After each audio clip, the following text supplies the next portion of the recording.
सभी को जय मसीह की। मैं प्रभु का धन्यवाद करता हूँ एक बार फिर अनंतकालीन परमेश्वर का जो विषय हमने शुरू किया है और अभी ये उसका तीसरा भाग है। प्रभु का धन्यवाद हो कि आज संध्याकालीन समय में भी एक बार फिर उसकी पाक और पवित्र उपस्थिति में आकर के उसके पाक और पवित्र जीवित वचन को सीखने का उसने हमें एक और मौका दे दिया। तो आइए इस कड़ी को आगे बढ़ाते हुए हम परमेश्वर के वचन से सीखने जा रहे हैं। आइए हम छोटी सी प्रार्थना करेंगे। महान जीवते प्रभु, अनुग्रहकारी दयालु परमेश्वर, तेरा शुक्र करते हैं प्रभु। हम तेरे जीवते और पवित्र वचन को अपनी बुद्धि समझ से, ज्ञान से और मनुष्य की आत्मा से नहीं सीख सकते जब तक इसका लिखने वाला पवित्र आत्मा हमें ना सिखाए। पवित्र आत्मा, आपसे हम विनती करते हैं, हमारी ज्ञान बुद्धि समझ खोल दो और तेरा वचन हम सभी को समझ में आए। प्रभु यीशु मसीह के सामर्थ्य और पवित्र नाम से मांग लेते, सुनो और ग्रहण करो, आमीन। आइए हम यशायाह नबी की किताब, उसका 44 अध्याय, उसका हम 6 वचन पढ़ेंगे। The book of Isaiah chapter 44 verse 6। यशायाह नबी की किताब 44 बाब उधर 6 वचन। यहोवा जो इज़राइल का राजा है, अर्थात सेनाओं का यहोवा जो उसका छुड़ाने वाला है, वह यो कहता है, मैं सबसे पहला हूँ और मैं ही अंत तक रहूँगा, मुझे छोड़ कोई परमेश्वर है ही नहीं। तो मेरे प्रिय भाइयों बहनों, माताओं, बुजुर्गों, नौजवानों, बेटियों, परमेश्वर का वचन कितना स्पष्ट है। परमेश्वर कहता मैं सबसे पहला हूँ और मुझे छोड़ के कोई भी परमेश्वर है ही नहीं। ये बात तो सब जानते हैं कि परमेश्वर एक है, परमात्मा एक है, गॉड एक है, खुदा एक है। लेकिन उसको किस रास्ते से हम प्राप्त कर सकते हैं, वो कौन सा मार्ग है जिस मार्ग को हम पहचान करके उस एकमात्र सच्चे परमेश्वर तक पहुंच सकते हैं। तो इसका सुंदर सा जवाब यूहन्ना रचित सुसमाचार 14वां अध्याय 6 वचन में लिखा है, मार्ग, सत्य और जीवन मैं ही हूँ, बिना मेरे द्वारा कोई पिता के पास, यानी के प्रभु यीशु मसीह के पहले व्यक्तित्व पिता के पास, अगर मैं साफ और सीधे लफ्ज़ों में कहूँ तो वचन जब देहधारी हुआ, दूसरे व्यक्तित्व में, पुत्र के व्यक्तित्व में, परमेश्वर का मेमना बन के, लेकिन वो असल में है कौन? 100% वो परमेश्वर है, गॉड है, खुदा है, और 100% मनुष्य। क्योंकि यदि आदम वंशियों को पाप और श्राप की गुलामी से अगर निकालना है, छुड़ाना है, तो एक को बलिदान होना पड़ेगा। तो मेरे प्रिय भाइयों बहनों, बुजुर्गों, नौजवानों, माताओं, उस एक व्यक्ति का बलिदान अगर होना है तो उसमें कुछ खूबियां होनी हैं। पहली खूबी, वो कुंवारी से जन्मा हो। दूसरी, वो निर्दोष हो। तीसरी, वो निष्कलंक हो। चौथी, वो निष्पाप हो। पांचवी, वो परम पवित्र हो। ये खूबियां होना बहुत जरूरी है। तो जब आदम और हव्वा ने पाप कर दिया तो सब आदमवंशी पापी हुए। तो परमेश्वर देहधारी होकर के हम पापियों के जगह पर मरने के लिए आया, और उस दूसरे व्यक्तित्व का नाम है पुत्र, यानी कि दूसरा व्यक्तित्व, परमेश्वर का दूसरा व्यक्तित्व। लेकिन उस देह का नाम है प्रभु यीशु मसीह, जिस नाम को जिब्राइल स्वर्गदूत लेके आया। उस नाम को देने वाला भी वही एकमात्र परमेश्वर है जो देहधारी हुआ,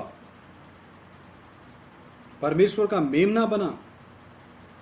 हम पापियों के लिए वो पाप बन गया, रोमियो की पत्री में स्पष्ट तौर पे लिखा है कि जब हम पापी ही थे तो मसीह हमारे जगह पे मरा। धर्मी ने अधर्मियों की सजा को उठाया। परमेश्वर दूसरे व्यक्तित्व में, पुत्र के व्यक्तित्व में आकर के हम पापियों के पापों और श्रापों को मेमने के रूप में उठा करके क्रूस पे हमारी जगह पे लटका। क्रूस पे असल में पूरे आदमवंशियों का पाप परमेश्वर को नजर आया। परमेश्वर का पुत्र प्रभु यीशु मसीह हम पापियों के लिए पाप बन गया। वो श्रापित हम थे, श्रापित हमारी जगह पे वो हो गया। क्रूस पे जान दी, पीड़ाओं वाली जगह में हमारे स्थान पे वहां भी पूरी पूरी कीमत दी, धनवान का संगी हुआ और तीसरे दिन मुर्दों में से वो जी उठा। तो मेरे प्रिय भाइयों बहनों, वचन स्पष्ट कहता है त्रिएक परमेश्वर, पिता पुत्र पवित्र आत्मा, ये तीनों व्यक्तित्व मिलके एक परमेश्वर जब कीमत देने आ रहा है पुत्र के रूप में, और अभी वचन के द्वारा आपसे बात कर रहा है पवित्र आत्मा के रूप में।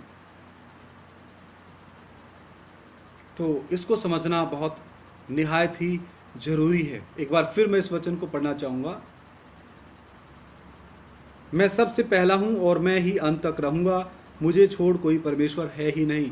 तो फिर मनुष्य जाति को क्या शक रह जाता है?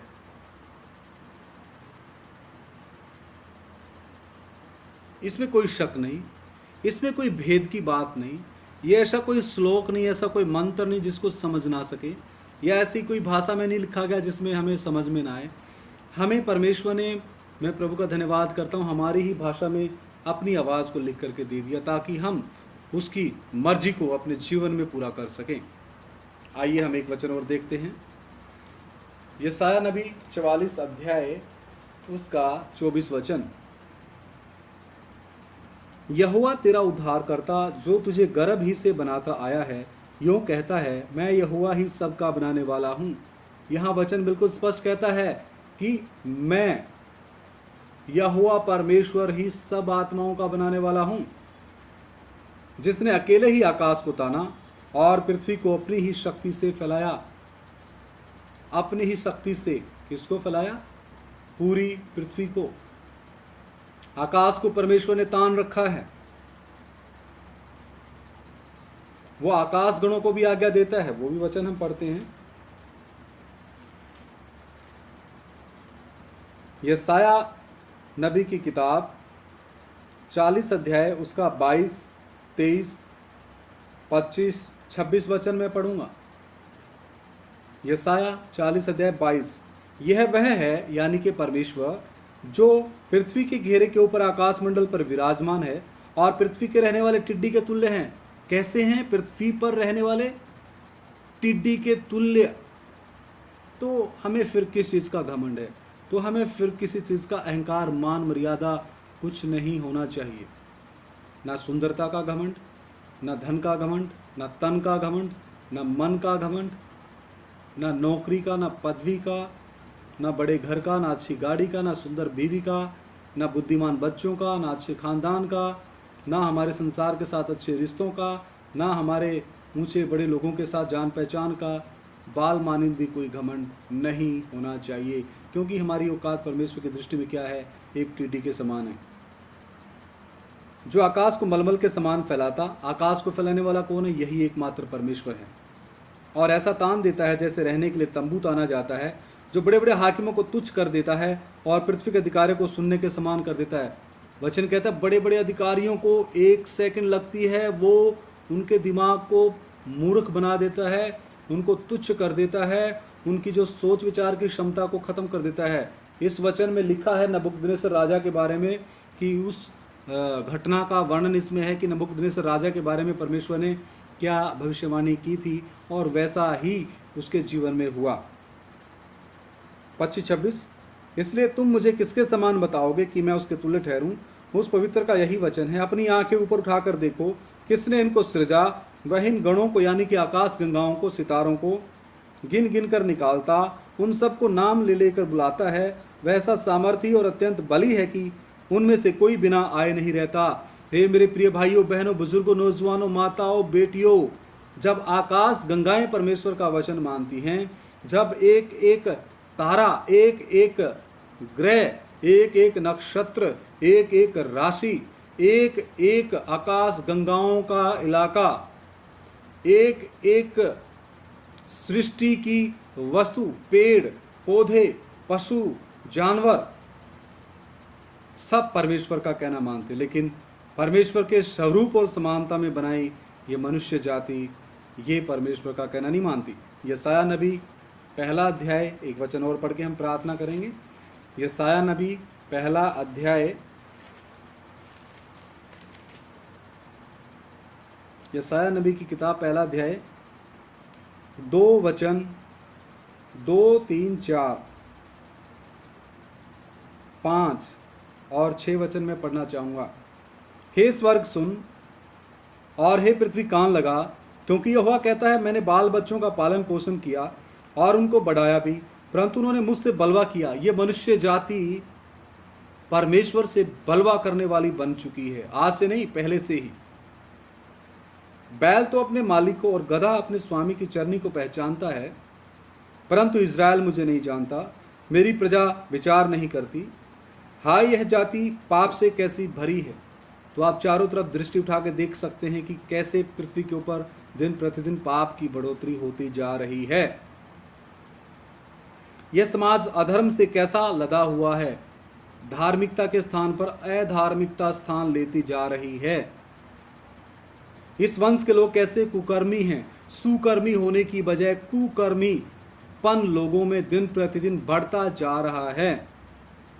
ये बाल बच्चे कैसे बिगड़े हुए हैं, 10 साल से ऊपर हुए बच्चे कितनी जल्दी बिगड़ जाते हैं। नौजवानी में बेटा बेटी गलत तालीम में, गलत चाल चलन में, गलत संगति में फंस जाते हैं।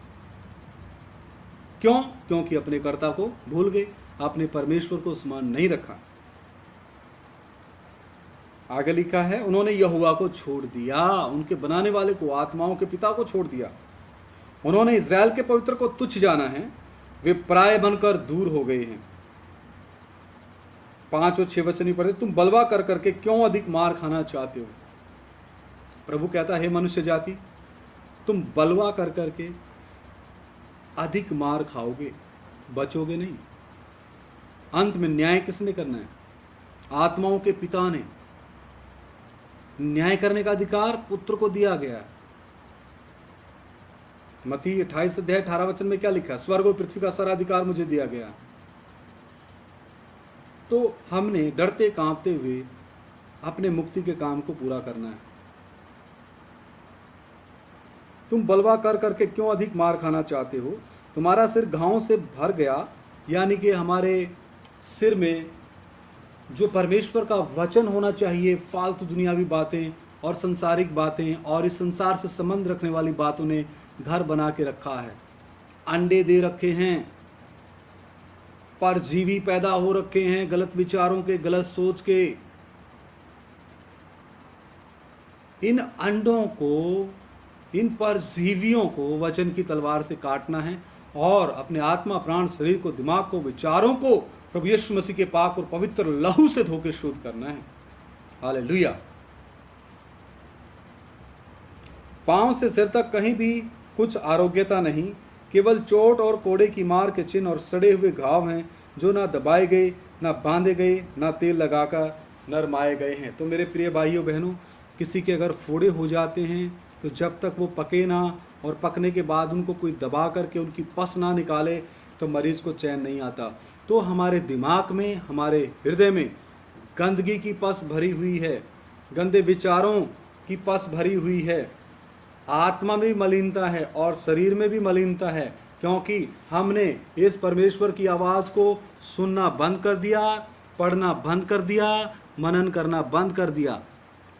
बेशक ये घरों में रखी होगी, लेकिन इसके ऊपर क्या सुबह दोपहर शाम कितने लोग मनन करते हैं और इसको अपने जीवन में लागू करते हैं, और कितने बोलते हैं कि ये मेरे जीवन की रोटी है, मेरे आत्मिक जीवन की रोटी है। इस शरीर के लिए तो हम सुबह नाश्ता भी करते हैं, लंच भी करते हैं, डिनर भी खाते हैं, अच्छा अच्छा पकवान इस शरीर को देते हैं, लेकिन परमेश्वर का वचन क्या कहता है? शरीर पर मन लगाना तो मृत्यु है, और पवित्र आत्मा के चलाए चलना अनंत जीवन है। और प्रभु का वचन कहता है मनुष्य केवल रोटी ही से नहीं बल्कि परमेश्वर के मुख से निकले हुए हर एक वचन से जीवित रहेगा। हालेलुया। मेरे प्रिय भाइयों बहनों, बच्चों, बुजुर्गों, नौजवानों, बेटियों, हमने चेक करना है क्या मैं इस जीवन की रोटी को, प्रभु यीशु मसीह ने कहा मैं जीवन की रोटी हूँ, आत्मिक जीवन, हमेशा का जीवन, क्या मैं इस रोटी को खाता हूँ? क्या मैं अपनी आत्मा की प्यास बुझाता हूँ? क्या मैं इस रोटी को प्रतिदिन खा के हजम करता हूँ और उससे जो ऊर्जा मिलती है, सामर्थ्य मिलता है, शक्ति मिलती है, उसका मैं महसूस करता हूँ? मेरा ध्यान इस नाशवान पृथ्वी पर है या परमेश्वर के अनंत काल की आशीषों के ऊपर है? आइए सर झुकाएं, प्रार्थना करें। महान जीवते खुदावंत तेरा धन्यवाद करते इन वचनों के लिए प्रभु, और गहराई से आप हमें सिखाएं। जो भी भाई बहन, बच्चे, बुजुर्ग, नौजवान, बेटियां ये वचन सुने, आप उनको आशीष दें और हम मिलजुल करके एक साथ प्रभु तेरी सेवकाई काम को आगे ले जाने वाले बने। ये प्रार्थना हमारे उद्धार के करता प्रभु यीशु मसीह के सामर्थ्य और पवित्र नाम से मांग लेता हूँ, सुनो और ग्रहण करो, आमीन। सभी को जय मसीह की। मारानाथा, हमारा परमेश्वर बहुत जल्द हम लोगों को लेने आ रहा है। हालेलुया। जय मसीह की।